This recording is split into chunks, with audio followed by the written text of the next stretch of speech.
Hello everyone, you're welcome to Dailies on TVRC.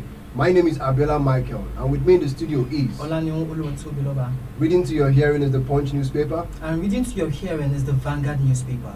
Here are the headlines on the Vanguard newspaper. NDLEA declares 4 Barishine drug cartel members wanted. Court adjourns IPOB leader Nnamdi Kanu's trial indefinitely.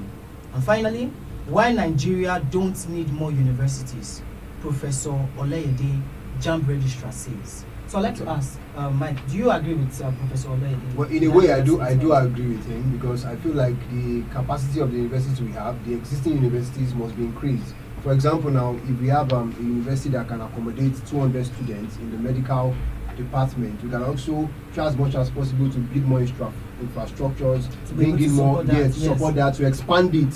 Yes. Do you understand? Instead of having everybody's now creating their own universities, University of this, University of that. I mean, let's build on the ones we have already, the existing ones that have a reputation, just like the University of Ibadan, University of Lagos, University of Osun State, different universities. Let's expand on them, then it will boost others. It will, in a way, boost others to actually. Yeah, I particularly agree with that statement, yes, because we should be looking at expansion of the already existing infrastructure instead of looking towards just building more universities that might not be able to stand the test of time. Yes, so I believe we should look towards expanding the already existing ones we have. Anyway, court adjourns IPOB leader Nnamdi Kanu's trial indefinitely. Well, they have been dragging this in Nnamdi Kanu's case for a very long time. While I mean, they are creating something out of nothing. And even the man even said it himself. He claimed himself that he doesn't want to partake of this injustice that is happening in Nigeria. So I believe that this case should have been settled a long time ago. Yes. So why there's something we don't really know about this particular case that is not being brought to public for us to hear. So whatever it is, I just hope that they settle it as soon as possible. As quickly as possible, yes. So NDLEA, the National Drug Law Enforcement Agency, declares 4 Barishine drug cartel members wanted.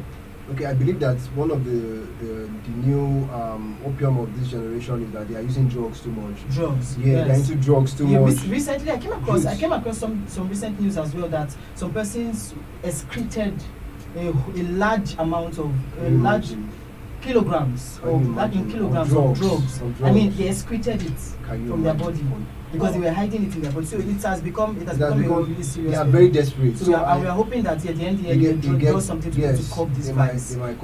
So what do you have for me for the Punch? All right, on the Punch newspaper, it says here that hiking electrified tariffs will worsen SMEs' woes, says the rep.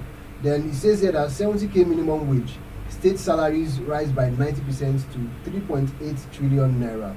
Then lastly, it says snake monkey mustn't swallow $1.07 billion health funds. Article 1's FG. I mean, that's funny. That really. He already knows that the federal government can just come up with a snake. So very, very true. So we are hoping that the government does not come again with an unbelievable excuse as for us the citizens, and telling us that one particular amount of budget is reserved for some particular thing. It was swallowed by a monkey or swallowed by a snake. So yes, I believe Atiku is right to get to point that out for the federal government so that it doesn't happen and it doesn't repeat itself again. Yes, thank you. So it says that 70k minimum wage, state salaries rise by 90% to 3.8 trillion naira. Well, what do you think about it? It's inevitable. If they're looking towards increasing the minimum wage for citizens out there, then of course you understand that they have to also budget for that. Yes, because it will definitely increase. Do you understand? So yes. I believe it's inevitable, and they should look towards ensuring that it is included in the budget and well accounted for. Beautiful. I agree with you. Now, hiking electrified tariffs will worsen SMEs' woes. Rep announces.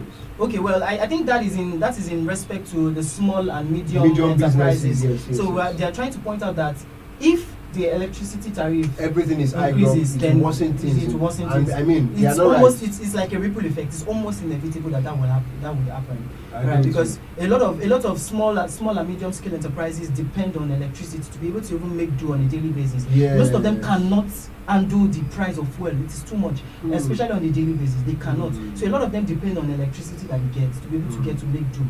Imagine them increasing electricity tariff. Then it becomes another ball game entirely. Exactly. So we are hoping that this does not happen. I just pray it doesn't because happen. It will definitely cause a ripple effect. People will feel it widespread. Very, very widespread. Yes, so we're Very, hoping very that does not widespread. happen. We All are right, hoping- I think that's all on point. Do you have anything on Vanguard again? Nothing else. All right, so here is we have reviewers on today's dailies on TVRC. I remain your humble host, Abela Michael, and with me is. Olaniwoluwatobiloba. See you next time. Bye for now. Bye.